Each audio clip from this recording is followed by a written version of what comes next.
Hi, it's Sarah from Amaterasu Beauty.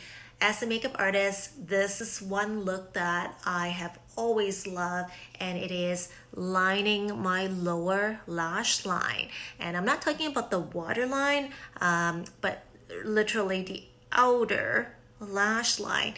What I find that it does is it opens your eyes up, it gives your eyes much more definition, it creates an illusion of fuller lashes. So let me show you. So I'm using the color Sage in the Amaterasu eye pencil. It is a smudge proof formula.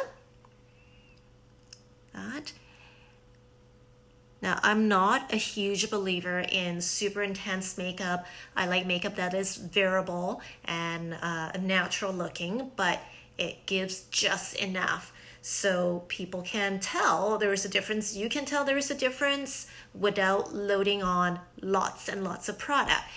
This product will not smear or smudge. The only way you can remove it is by using an oil-based makeup remover, and it'll wear all day. Now I can also intensify, especially the outer corner. So as you can see, it gives that illusion of lashes. And compared to this, that is the beauty of lining your lower lash line.